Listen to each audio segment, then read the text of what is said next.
So, January 5th, 2025, reading of Bible in a year. Today's reading plan was Genesis chapter 15 through 17. It's all about Abraham, or Abram at the time. He changes his name to Abraham. Some things that stood out to me as I'm reading through it. And again, when I read, I ask God to reveal things to me that I need to, for myself, or that I need to share. So I highlight things and I make notes and just kind of think about that. One thing I noticed that is a theme throughout is that when God or his angels come before men, he says, don't be afraid. If he's physically audible, I think there's probably some merit to that. There's probably something to be fearful of. God is the beginning of wisdom, or fear of the Lord is the beginning of wisdom. He is all powerful, and his angels have all the power and authority, but we're not to worship angels. We're only to worship God. But they are powerful and scary.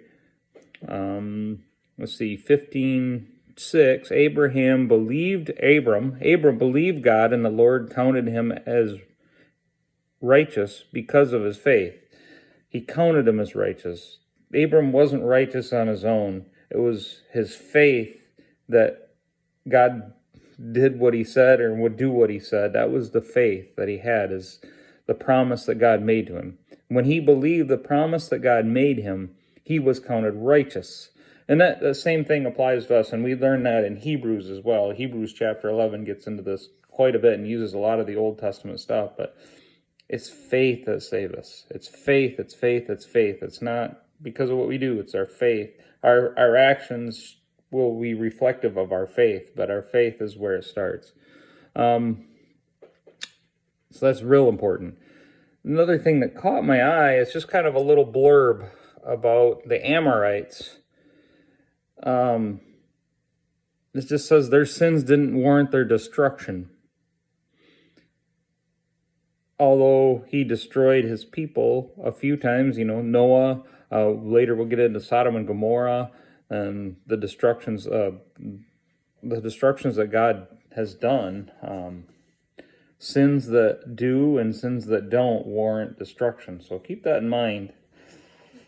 I think all sins we should seek forgiveness on, but there are some worse than others, but we can be forgiven of all sins through Christ.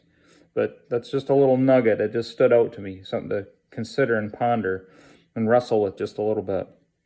In 16:12, we get into Hagar, or 16 Hagar, and the whole deal where Sarah presents Hagar to Abram to take care, to fulfill the promise and to have children, and it doesn't go well for him. It's not the plan. It's not the way it was supposed to be.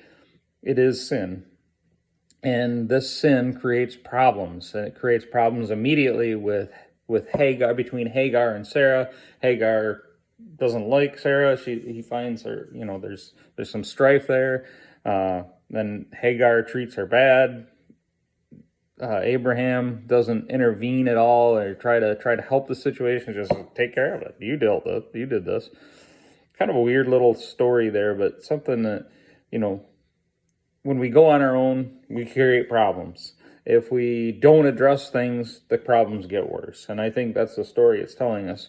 And eventually, because of this sin of trying to do this on their own, Hagar has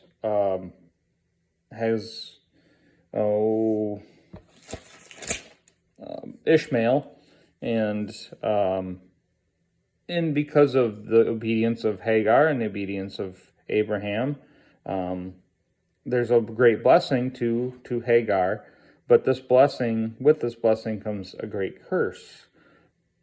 Still present to this day, because that's the root of my understanding. That's the root of Islam, the religion Islam, and there's always strife between Islam and Christianity. It's written into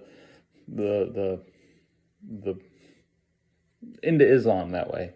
Actually, in verse 17 or 16:12, it says, "He will rise against everyone, and everyone will be against him. Yes, he will live in open hostility against all his relatives." And again, there's hostility. That's why that whole thing between Israel and Palestine, the battle the war that's going on right now is due to this very this very thing.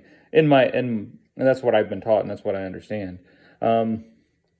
So there is consequences for trying to do things on our own, and we've seen that before already in these couple of days reading. And God calls in 17, God calls Abraham, serve me faithfully and live a blameless life. And again, he doesn't quite do that, and he hasn't quite done that to this day. Between Sarah, between Lot, those couple of things that he's kind of gone against God, against said, well, I can do this. In the places that he has been obedient, it's been well for him, but then other places it's created problems for him along the way. But his faith in things are what makes him makes him counted as righteousness. Later on we see where Abraham bows to the ground and laughs to himself in disbelief. He says, I believe you, God, you're gonna do this, you're gonna bless me, I'm gonna be the father of all nations. But then he laughs in disbelief because he's 100 years old and he's gonna have a baby. Sarah's 90, she's gonna have a baby, and she's just like, really? And just a lot of weird there. But God gives Abraham the new covenant, and again, this doesn't apply to us today. This was a covenant before Moses, even, which Moses' covenant through God took Abraham with the circumcision. But Jesus, we see where that doesn't apply now. But those are things that's their covenant. This is your responsibility. Do this. Circumcise. It's very big in the Jewish culture. It's an important thing. It's important. All Jews are circumcised. Why a man is looking at another man's private parts to realize if they're circumcised or not, not going there. Don't care. But we know that that's not right to do either. So that's it.